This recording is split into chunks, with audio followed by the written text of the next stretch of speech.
death. You are to stone them. Their blood will be on their own heads. Leviticus 21. The Lord said to Moses, Speak to the priests, the sons of Aaron, and say to them, A priest must not make himself ceremonially unclean for any of his people who die, except for a close relative, such as his mother or father, his son or daughter, his brother, or an unmarried sister who is dependent on him since she has no husband. For her he may make himself unclean. He must not make himself unclean for people related to him by marriage, and so defile himself. Priests must not shave their heads or shave off the edges of their beards or cut their bodies. They must be holy to their God and must not profane the name of their God. Because they present the offerings made to the Lord by fire, the food of their God, they are to be holy. They must not marry women defiled by prostitution or divorced from their husbands, because priests are holy to their God. Regard them as holy, because they offer up the food of your God. Consider them holy, because I the Lord am holy, I who make you holy. If a priest's daughter defiles herself by becoming a prostitute, she disgraces her father. She must be burned in the fire. The high priest, the one among his brothers who has had the anointing oil poured on his head and who has been ordained to wear the priestly garments, must not let his hair become unkempt or tear his clothes. He must not enter a place where there is a dead body. He must not make himself unclean, even for his father or mother, nor leave the sanctuary of his God or desecrate it, because he has been dedicated by the anointing oil of his God. I am the Lord. The woman he marries must be a virgin. He must not marry a widow, a divorced woman, or a woman defiled by prostitution, but only a virgin from his own people. So he will not defile his offspring among his people. I am the Lord, who makes him holy. The Lord said to Moses, Say to Aaron, For the generations to come none of your descendants who has a defect may come near to offer the food of his God.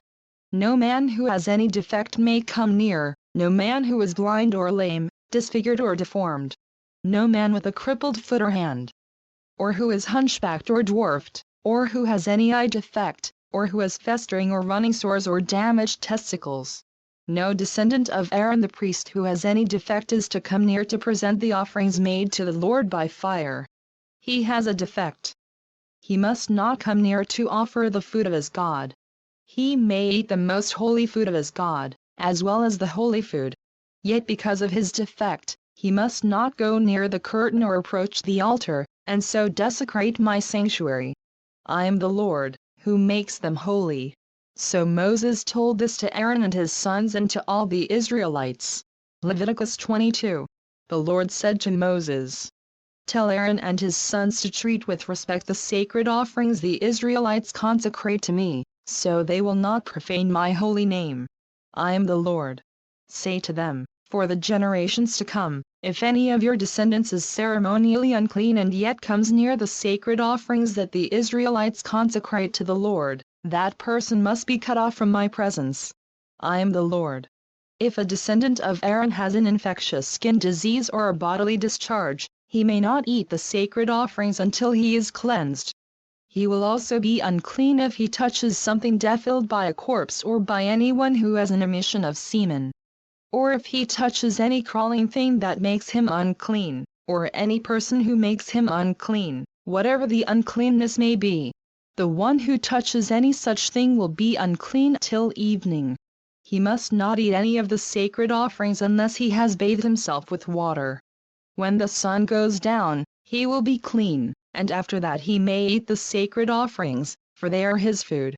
He must not eat anything found dead or torn by wild animals, and so become unclean through it. I am the Lord. The priests are to keep my requirements so that they do not become guilty and die for treating them with contempt. I am the Lord, who makes them holy.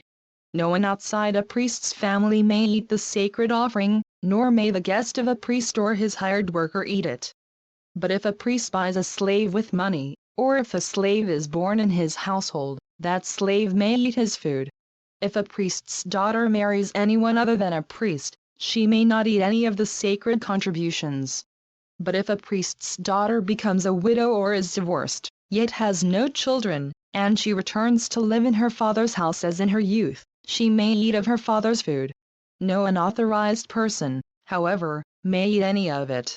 If anyone eats a sacred offering by mistake, he must make restitution to the priest for the offering and add a fifth of the value to it. The priests must not desecrate the sacred offerings the Israelites present to the Lord, by allowing them to eat the sacred offerings and so bring upon them guilt requiring payment. I am the Lord, who makes them holy. The Lord said to Moses, "Speak to Aaron and his sons and to all the Israelites and say to them, if any of you, either an Israelite or an alien living in Israel, presents a gift for a burnt offering to the Lord either to fulfill a vow or as a freewill offering, you must present a male without defect from the cattle, sheep or goats in order that it may be accepted on your behalf. Do not bring anything with a defect, because it will not be accepted on your behalf. When anyone brings from the herd or flock a fellowship offering to the Lord to fulfill a special vow or as a freewill offering, it must be without defect or blemish to be acceptable. Do not offer to the Lord the blind, the injured or the maimed, or anything with warts or festering or running sores. Do not place any of these on the altar as an offering made to the Lord by fire. You may, however, present as a freewill offering an ox or sheep that is deformed or stunted, but it will not be accepted in fulfillment of a vow. You must not offer to the Lord an animal whose testicles are bruised, crushed, torn or cut. You must not do this in your own land. And you must not accept such animals from the hand of a foreigner and offer them as the food of your God.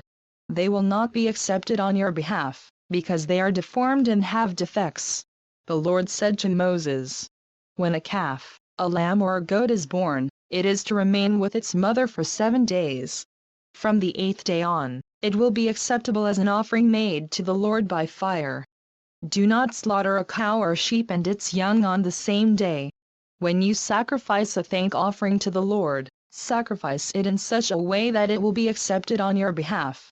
It must be eaten that same day. Leave none of it till morning. I am the Lord. Keep my commands and follow them. I am the Lord. Do not profane my holy name. I must be acknowledged as holy by the Israelites. I am the Lord, who makes you holy, and who brought you out of Egypt to be your God. I am the Lord. Leviticus 23. The Lord said to Moses, "Speak to the Israelites and say to them, these are my appointed feasts, the appointed feasts of the Lord, which you are to proclaim as sacred assemblies. There are 6 days when you may work, but the 7th day is a Sabbath of rest, a day of sacred assembly. You are not to do any work. Wherever you live, it is a Sabbath to the Lord. These are the Lord's appointed feasts, the sacred assemblies you are to proclaim at their appointed times. The Lord's Passover begins at twilight on the 14th day of the first month. On the 15th day of that month the Lord's feast of unleavened bread begins. For 7 days you must eat bread made without yeast. On the first day hold a sacred assembly and do no regular work. For 7 days present an offering made to the Lord by fire. And on the 7th day hold a sacred assembly and do no regular work. The Lord said to Moses, "Speak to the Israelites and say to them, when you enter the land I am going to give you and you reap its harvest, bring to the priest a sheaf of the first grain you harvest. He is to wave the sheaf before the Lord so it will be accepted on your behalf. The priest is to wave it on the day after the Sabbath.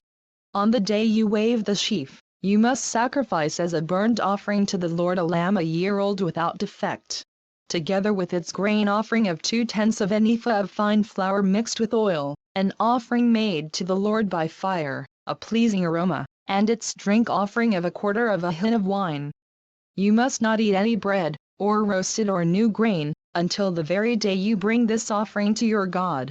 This is to be a lasting ordinance for the generations to come, wherever you live. From the day after the Sabbath, the day you brought the sheaf of the wave offering, count off 7 full weeks. Count off 50 days up to the day after the 7th Sabbath, and then present an offering of new grain to the Lord. From wherever you live, bring 2 loaves made of 2/10 of an ephah of fine flour, baked with yeast, as a wave offering of first fruits to the Lord. Present with this bread 7 male lambs, each a year old and without defect, 1 young bull and 2 rams. They will be a burnt offering to the Lord, together with their grain offerings and drink offerings, an offering made by fire, an aroma pleasing to the Lord. Then sacrifice 1 male goat for a sin offering and 2 lambs, each a year old, for a fellowship offering. The priest is to wave the 2 lambs before the Lord as a wave offering, together with the bread of the first fruits. They are a sacred offering to the Lord for the priest. On that same day you are to proclaim a sacred assembly and do no regular work. This is to be a lasting ordinance for the generations to come, wherever you live. When you reap the harvest of your land, do not reap to the very edges of your field or gather the gleanings of your harvest. Leave them for the poor and the alien. I am the Lord your God. The Lord said to Moses, "Say to the Israelites, on the first day of the 7th month you are to have a day of rest, a sacred assembly commemorated with trumpet blasts. Do no regular work, but present an offering made to the Lord by fire." The Lord said to Moses, "The 10th day of the 7th month is the Day of Atonement. Hold a sacred assembly and deny yourselves, and present an offering made to the Lord by fire. Do no work on that day, because it is the Day of Atonement, when atonement is made for you before the Lord your God. Anyone who does not deny himself on that day must be cut off from his people.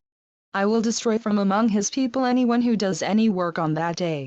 You shall do no work at all. This is to be a lasting ordinance for the generations to come, wherever you live.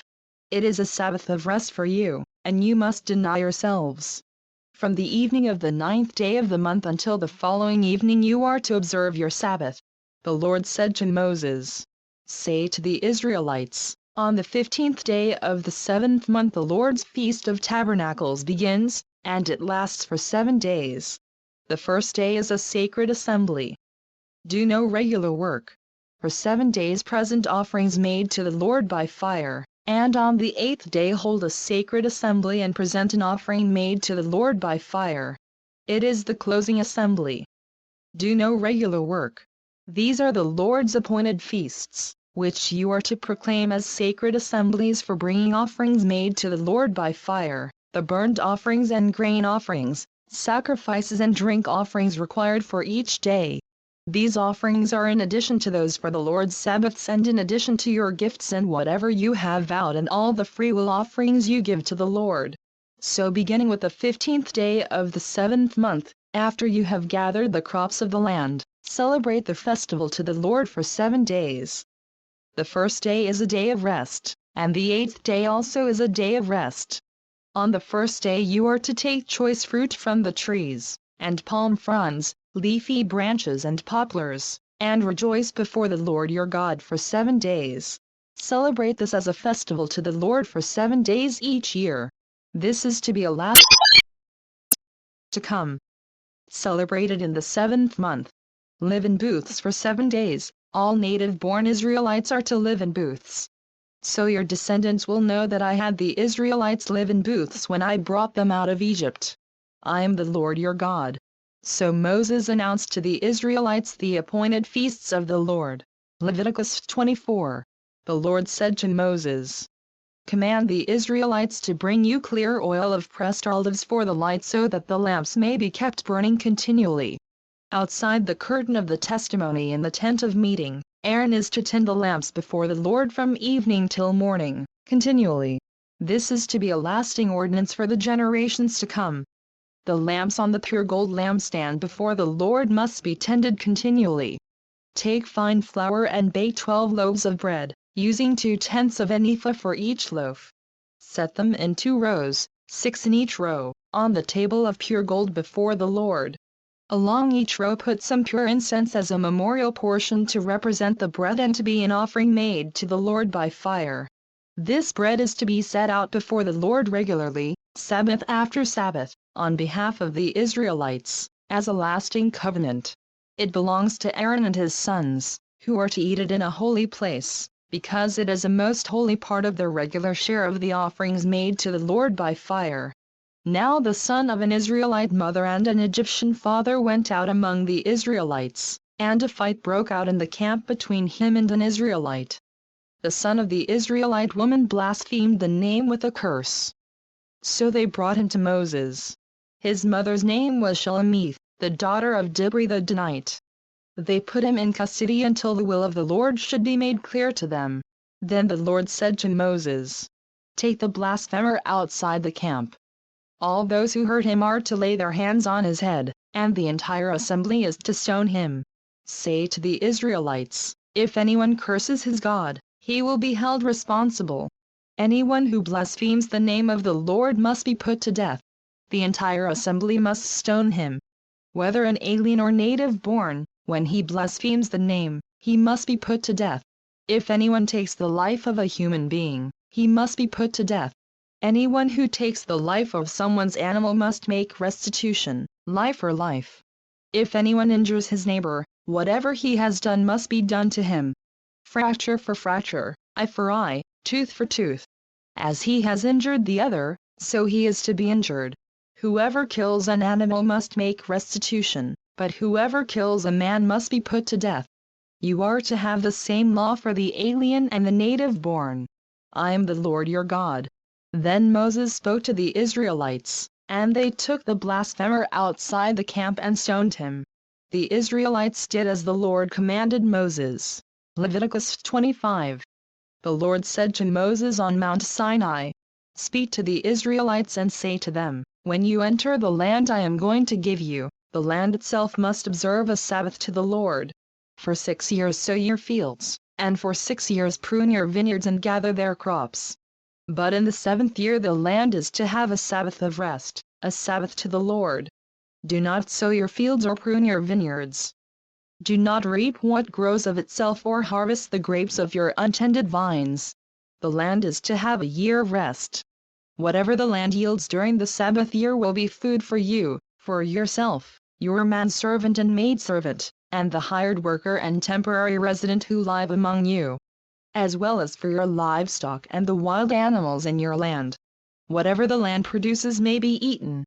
Count off 7 Sabbaths of years, 7 times 7 years, so that the 7 Sabbaths of years amount to a period of 49 years.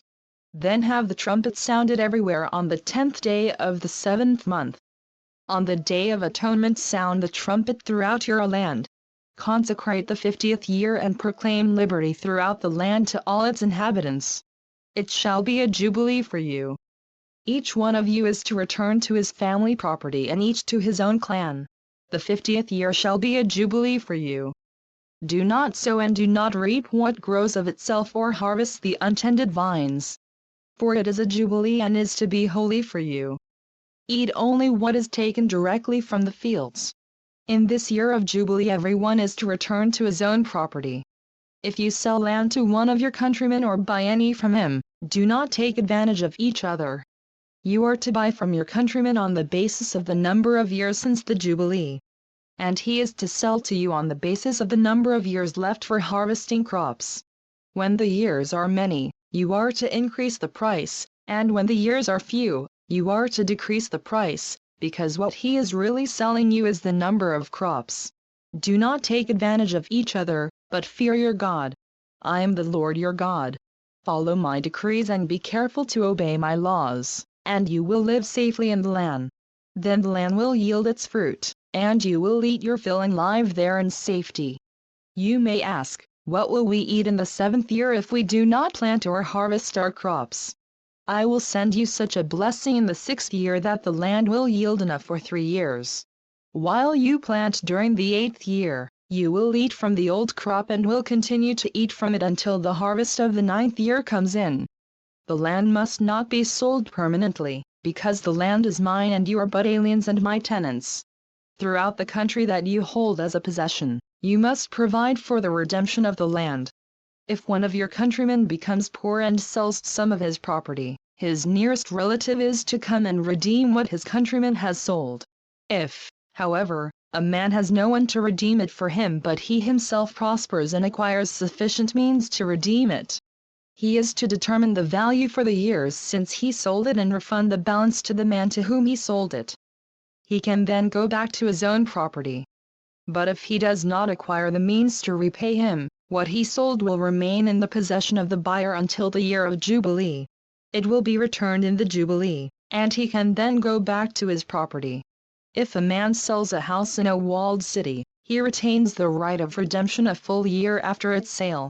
During that time he may redeem it. If it is not redeemed before a full year has passed, the house in the walled city shall belong permanently to the buyer and his descendants. It is not to be returned in the Jubilee. But houses in villages without walls around them are to be considered as open country. They can be redeemed, and they are to be returned in the Jubilee. The Levites always have the right to redeem their houses in the Levitical towns, which they possess. So the property of the Levites is redeemable, that is, a house sold in any town they hold, and is to be returned in the Jubilee, because the houses in the towns of the Levites are their property among the Israelites. But the pastoral land belonging to their towns must not be sold. It is their permanent possession. If one of your countrymen becomes poor and is unable to support himself among you, help him as you would an alien or a temporary resident, so he can continue to live among you. Do not take interest of any kind from him, but fear your God, so that your countrymen may continue to live among you.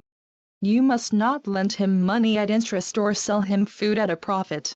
I am the Lord your God, who brought you out of Egypt to give you the land of Canaan and to be your God. If one of your countrymen becomes poor among you and sells himself to you, do not make him work as a slave. He is to be treated as a hired worker or a temporary resident among you. He is to work for you until the year of Jubilee. Then he and his children are to be released, and he will go back to his own clan and to the property of his forefathers. Because the Israelites are my servants, whom I brought out of Egypt, they must not be sold as slaves.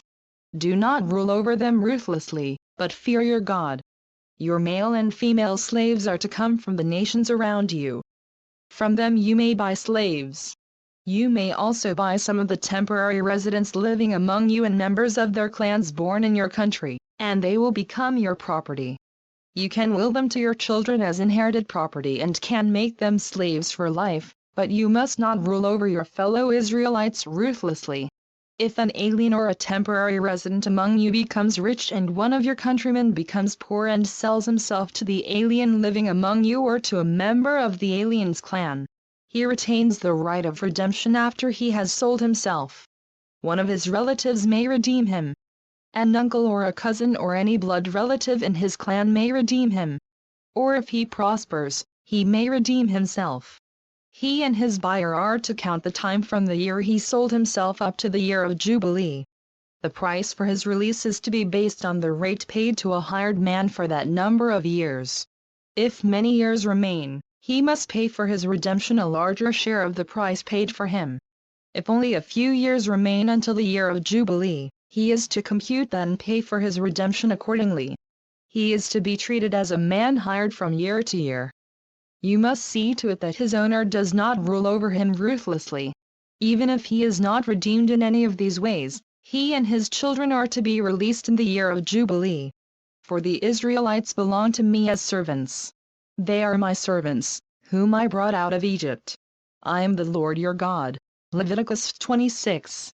Do not make idols or set up an image or a sacred stone for yourselves, and do not place a carved stone in your land to bow down before it. I am the Lord your God. Observe my Sabbaths and have reverence for my sanctuary. I am the Lord. If you follow my decrees and are careful to obey my commands, I will send you rain in its season, and the ground will yield its crops and the trees of the field their fruit. Your threshing will continue until grape harvest and the grape harvest will continue until planting, and you will eat all the food you want and live in safety in your land. I will grant peace in the land, and you will lie down and no one will make you afraid. I will remove savage beasts from the land, and the sword will not pass through your country. You will pursue your enemies, and they will fall by the sword before you. 5 of you will chase 100, and 100 of you will chase 10,000, and your enemies will fall by the sword before you. I will look on you with favor and make you fruitful and increase your numbers, and I will keep my covenant with you. You will still be eating last year's harvest when you will have to move it out to make room for the new. I will put my dwelling place among you, and I will not abhor you. I will walk among you and be your God, and you will be my people. I am the Lord your God, who brought you out of Egypt so that you would no longer be slaves to the Egyptians. I broke the bars of your yoke and enabled you to walk with heads held high. But if you will not listen to me and carry out all these commands, and if you reject my decrees and abhor my laws and fail to carry out all my commands and so violate my covenant, then I will do this to you. I will bring upon you sudden terror, wasting diseases and fever that will destroy your sight and drain away your life. You will plant seed in vain, because your enemies will eat it. I will set my face against you so that you will be defeated by your enemies. Those who hate you will rule over you, and you will flee even when no one is pursuing you. If after all this you will not listen to me, I will punish you for your sins 7 times over. I will break down your stubborn pride and make the sky above you like iron and the ground beneath you like bronze. Your strength will be spent in vain, because your soil will not yield its crops, nor will the trees of the land yield their fruit. If you remain hostile toward me and refuse to listen to me, I will multiply your afflictions 7 times over, as your sins deserve. I will send wild animals against you, and they will rob you of your children, destroy your cattle and make you so few in number that your roads will be deserted. If in spite of these things you do not accept my correction but continue to be hostile toward me, I myself will be hostile toward you and will afflict you for your sins 7 times over. And I will bring the sword upon you to avenge the breaking of the covenant. When you withdraw into your cities, I will send a plague among you, and you will be given into enemy hands. When I cut off your supply of bread, 10 women will be able to bake your bread in one oven, and they will dole out the bread by weight. You will eat, but you will not be satisfied. If in spite of this you still do not listen to me but continue to be hostile toward me, then in my anger I will be hostile toward you, and I myself will punish you for your sins 7 times over. You will eat the flesh of your sons and the flesh of your daughters. I will destroy your high places, cut down your incense altars and pile your dead bodies on the lifeless forms of your idols, and I will abhor you. I will turn your cities into ruins and lay waste your sanctuaries, and I will take no delight in the pleasing aroma of your offerings. I will lay waste the land, so that your enemies who live there will be appalled. I will scatter you among the nations and will draw out my sword and pursue you. Your land will be laid waste, and your cities will lie in ruins. Then the land will enjoy its Sabbath years all the time that it lies desolate and you are in the country of your enemies. Then the land will rest and enjoy its Sabbaths. All the time that it lies desolate, the land will have the rest it did not have during the Sabbaths you lived in it. As for those of you who are left, I will make their hearts so fearful in the lands of their enemies that the sound of a wind-blown leaf will put them to flight. They will run as though fleeing from the sword, and they will fall, even though no one is pursuing them. They will stumble over one another as though fleeing from the sword, even though no one is pursuing them. So you will not be able to stand before your enemies. You will perish among the nations. The land of your enemies will devour you. Those of you who are left will waste away in the lands of their enemies because of their sins. Also because of their fathers' sins they will waste away. But if they will confess their sins and the sins of their fathers, their treachery against me and their hostility toward me, which made me hostile toward them so that I sent them into the land of their enemies, then when their uncircumcised hearts are humbled and they pay for their sin, I will remember my covenant with Jacob and my covenant with Isaac and my covenant with Abraham, and I will remember the land. For the land will be deserted by them and will enjoy its Sabbaths while it lies desolate without them. They will pay for their sins because they rejected my laws and abhorred my decrees. Yet in spite of this, when they are in the land of their enemies, I will not reject them or abhor them so as to destroy them completely, breaking my covenant with them. I am the Lord their God. But for their sake I will remember the covenant with their ancestors whom I brought out of Egypt in the sight of the nations to be their God. I am the Lord. These are the decrees, the laws and the regulations that the Lord established on Mount Sinai between himself and the Israelites through Moses. Leviticus 27. The Lord said to Moses, "Speak to the Israelites and say to them, if anyone makes a special vow to dedicate persons to the Lord by giving equivalent values, set the value of a male between the ages of 20 and 60 at 50 shekels of silver, according to the sanctuary shekel. And if it is a female, set her value at 30 shekels. If it is a person between the ages of 5 and 20, set the value of a male at 20 shekels and of a female at 10 shekels. If it is a person between 1 month and 5 years, set the value of a male at 5 shekels of silver and that of a female at 3 shekels of silver. If it is a person 60 years old or more, set the value of a male at 15 shekels and of a female at 10 shekels. If anyone making the vow is too poor to pay the specified amount, he is to present the person to the priest, who will set the value for him according to what the man making the vow can afford. If what he vowed is an animal that is acceptable as an offering to the Lord becomes holy, he must not exchange it or substitute a good one for a bad one, or a bad one for a good one. If he should substitute one animal for another, both it and the substitute become holy. If what he vowed is a ceremonially unclean animal, one that is not acceptable as an offering to the Lord, the animal must be presented to the priest, who will judge its quality as good or bad. Whatever value the priest then sets, that is what it will be. If the owner wishes to redeem the animal, he must add a fifth to its value. If a man dedicates his house as something holy to the Lord, the priest will judge its quality as good or bad. Whatever value the priest then sets, so it will remain. If the man who dedicates his house redeems it, he must add a fifth to its value, and the house will again become his. If a man dedicates to the Lord part of his family land, its value is to be set according to the amount of seed required for it, 50 shekels of silver to a homer of barley seed. If he dedicates his field during the year of Jubilee, the value that has been set remains. But if he dedicates his field after the Jubilee, the priest will determine the value according to the number of years that remain until the next year of Jubilee, and its set value will be reduced. If the man who dedicates the field wishes to redeem it, he must add a fifth to its value, and the field will again become his.